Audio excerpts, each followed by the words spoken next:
What did I just read? All right, this is Lines on Paper. This is my review of I Am Not Starfire by Marco Tamaki and Yoshi Toshitani. So, before we get too far into my review, my comic book Malevolent Rising issue number 5 is currently funding on Indiegogo.com. I'll put a link in the description of this video if you want to check that out. You can also get issues 1 through 4 as well as 5 of my current campaign and my sketchbook, 2021 sketchbook featuring some never before seen cool art. So check that out and honor with the review. So I'm Not Starfire is the latest YA graphic novel from DC Comics. So the main character of this is Mandy, Starfire's teenage daughter. So obviously we're dealing with kind of a future story where Starfire's older, she's got a daughter, and Starfire's daughter is a bit of an insert character for the author of the book. So, that being said, Starfire is, like everybody knows, she's a superhero. Remember the Teen Titans, or is there known now just the Titans? Because this is in a time in the future, and we're assuming that the Teen Titans have kind of become the Justice League type team. That seems to be what they're going for. Meanwhile, Mandy never developed Starfire's powers. She's basically your average American teenager. She goes to school. She has to deal with passing the SATs, which she has no interest in because of some kind of a test anxiety that they kind of touch on, which maybe is why she's such a poor student. She decided that she's not going to go to college. She'd like to grow up to become, and this is a quote from the book, an anarchist.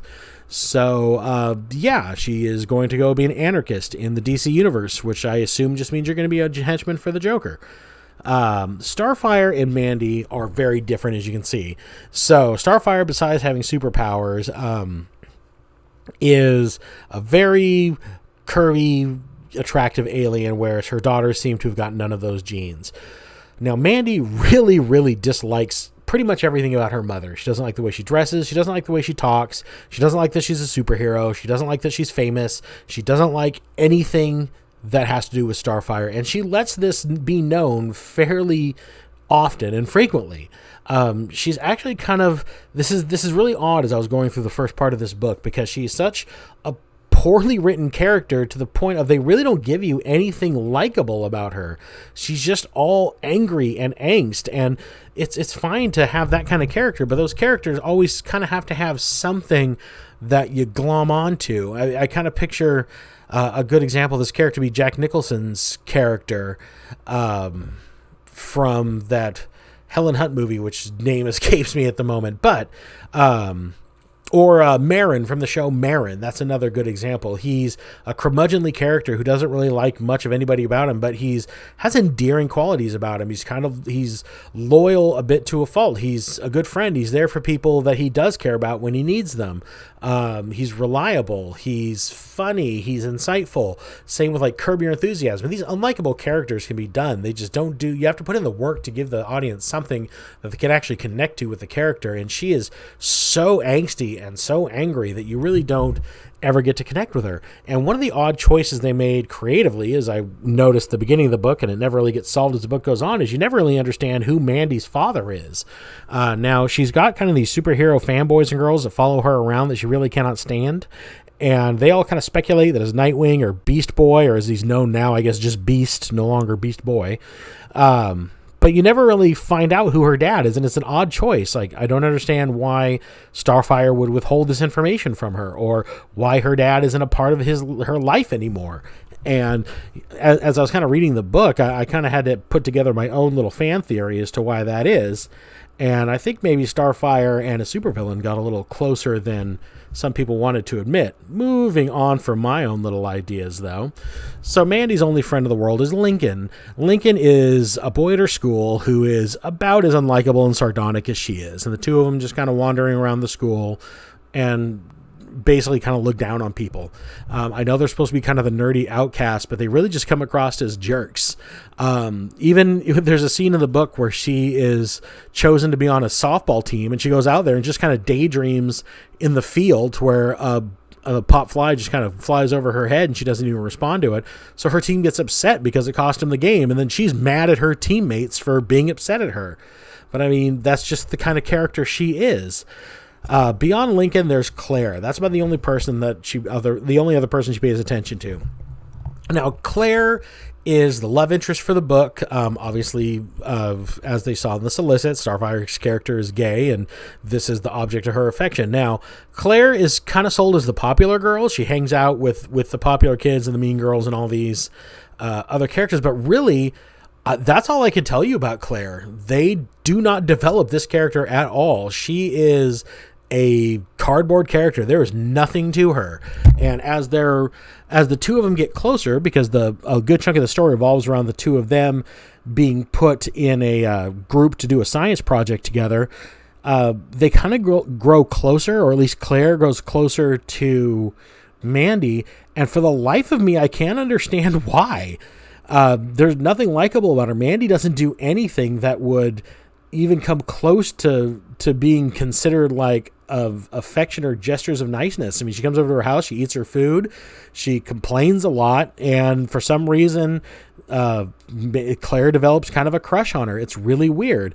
So they go out with her friends. Claire's friends give Mandy a rough time, and so Mandy leaves, and Claire tells her friends off and sides with Mandy, which, I assume if that's somebody you're developing feelings for is a normal reaction, but I just don't understand what the attraction is. I don't get it. I don't see, because we know nothing of Claire's personality. We don't know where she comes from, what she's about, anything. She literally is just eye candy for Mandy. There is nothing here but a shallow love interest. I mean, as shallow as any girl in any beefcake book.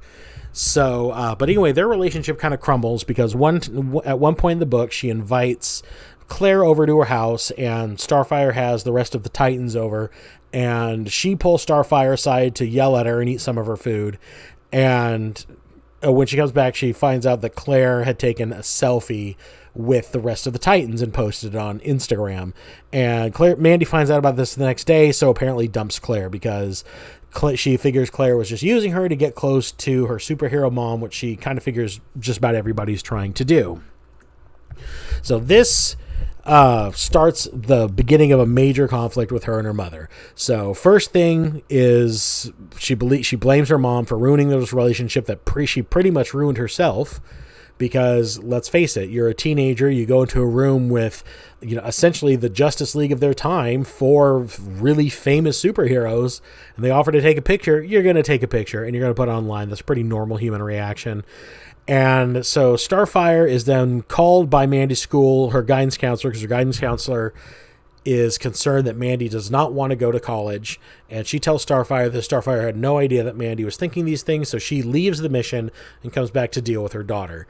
And the two of them have a big blowout fight, and then all the lights turn out and Anti-Blackfire shows up.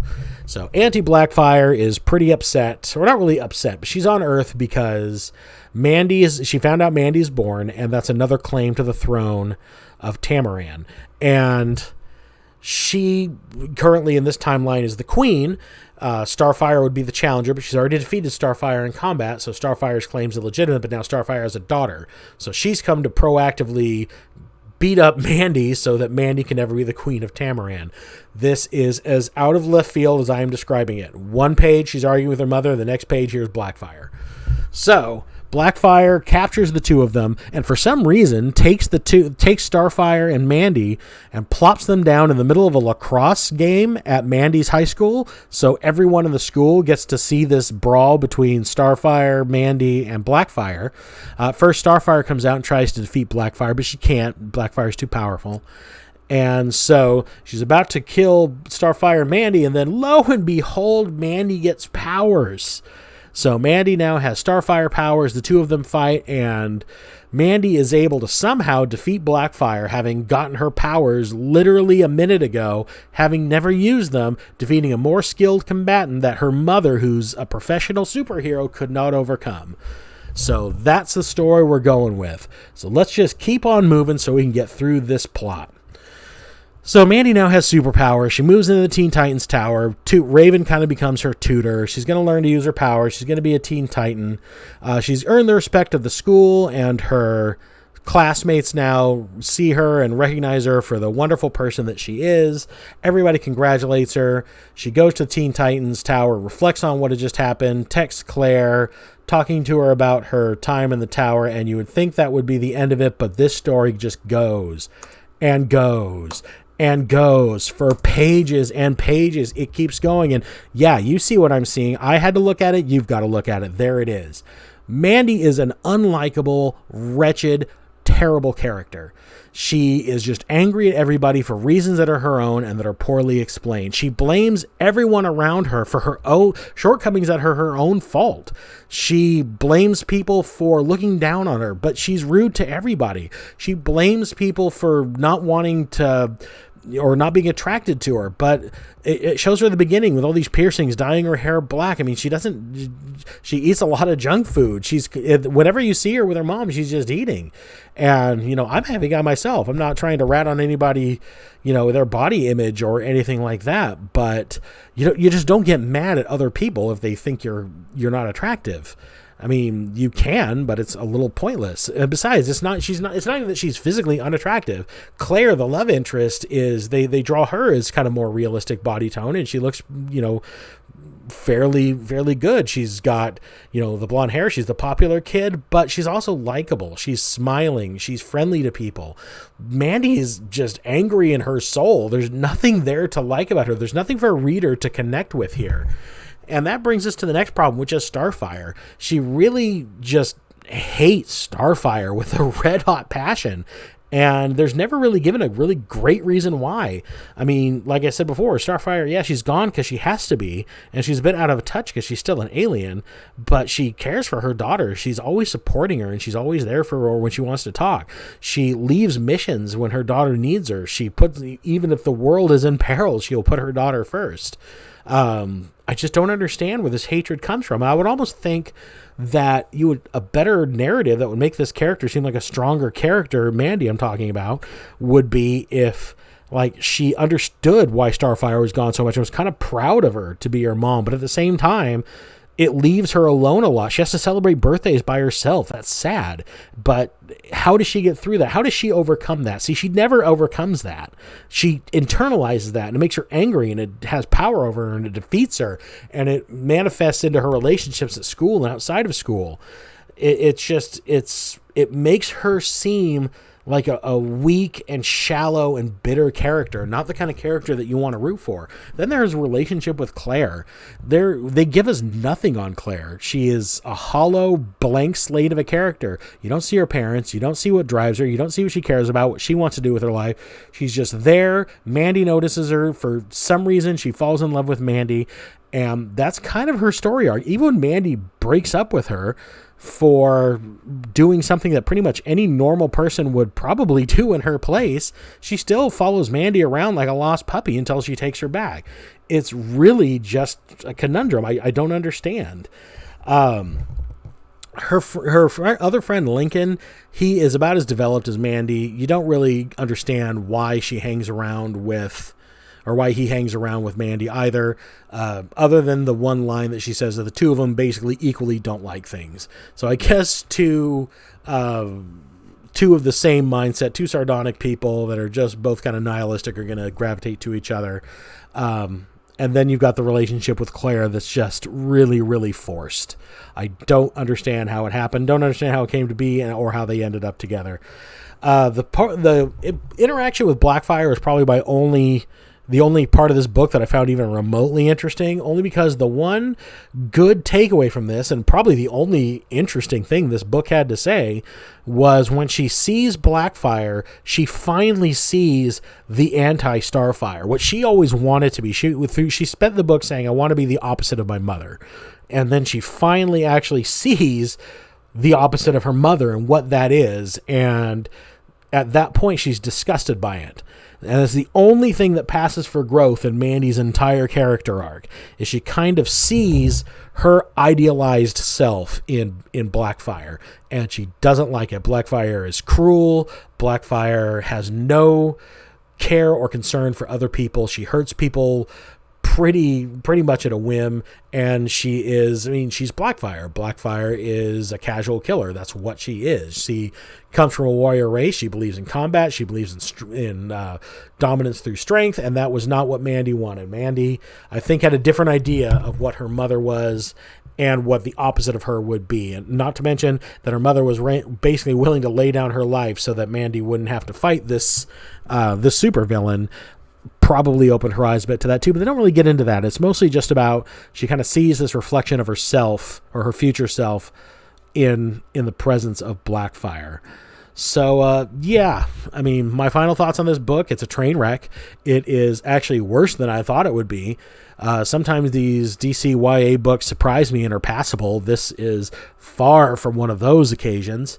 I would not recommend this book to anyone. It has nothing interesting to say. It has nothing positive to offer.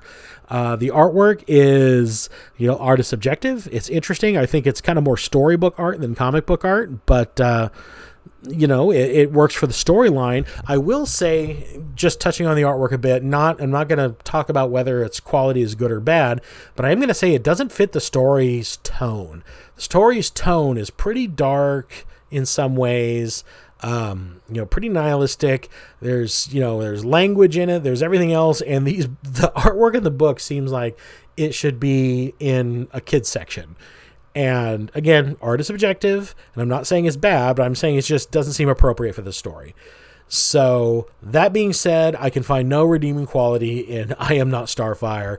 I don't know who this book was written for. I don't know who the target audience is, and I don't know who would read this book and come away thinking that they just read something really, really good, because it is just really, really bleeping terrible.